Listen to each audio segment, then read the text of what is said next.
Okay, I know I did this before. I said I was going to review something the next day, but end up reviewing something else. Not my fault this time. The movie Lovely, Dark, and Deep was nowhere to be found, so there was no way I could watch it and review it. So instead we are jumping forward in the schedule and reviewing Bride of the Reanimator. Herbert West is not just your ordinary doctor. Let's spoil this spooky flick.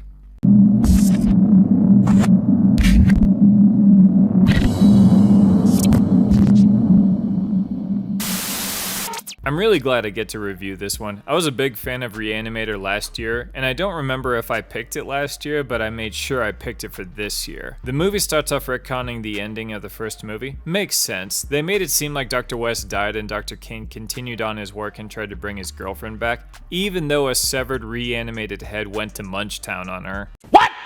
I think most people would have a hard time moving past that moment, but good on Kane for being the bigger man. So the movie starts off with some text explaining that the massacre at the end of the last movie still happened, but Kane's girlfriend is dead and West is alive. 8 months have passed and the guys are in Peru taking advantage of a war going on, and the guys get countless bodies to experiment on. We also get introduced to the new hottie of this movie, Francesca, who you may recognize from another movie. Her name is Alata for China.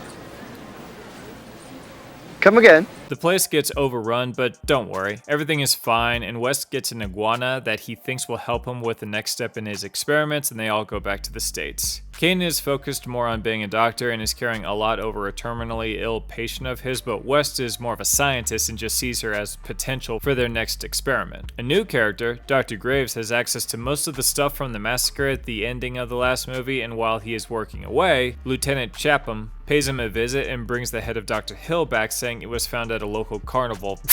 Okay. But what's interesting about the head and the other body parts from the massacre is that none of them have any decay even after 8 months. Chapham also asks Graves about missing body parts, but he plays it off like he doesn't know anything about it. At West and Kane's home, West has dug into the wall of their basement and gotten access to the crypt next door.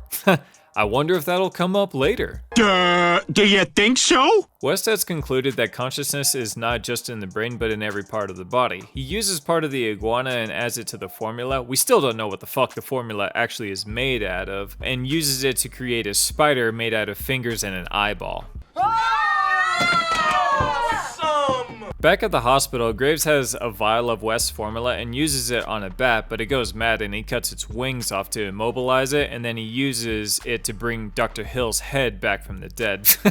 Amazing. Meanwhile, West is manipulating Kane to keep helping him bring back a person with all different kinds of body parts, but most importantly, his dead girlfriend's heart. Kane is torn about the work and his new relationship with Francesca. Chapham also tries to get to Francesca by showing her some of the bodies that are still wandering around aimlessly from the last movie, and one of them is his ex-wife. Eventually, Chapham has had enough and forces himself into the basement of the guys' house, and West kills him and brings him back as the last trial run before bringing their new bride to life. It works, and he's surprisingly still mostly himself, but all the way back at the hospital, Dr. Hill uses his psychic powers, I still don't know what the fuck he is, and calls all the reanimated people to his location, and forces Graves to sew the bat wings onto his head to give him flight. Fuck yes. Kane's terminally ill patient dies, and West uses her head for their creation, and they bring it to life. Everyone and everything goes to their place, and their creation attacks Francesca out of jealousy, and Kane rejects it because he realizes it's just not his girlfriend, and West rejects it because it's experiencing tissue rejection and she just falls apart. Super cool practical effects here. All of Hill's minions force Francesca, Kane, and West into the crypt through the whole West dugout, and of course there's like a dozen abominations there. Because West just simply can't help himself but create monsters. But hey, I can sympathize with that.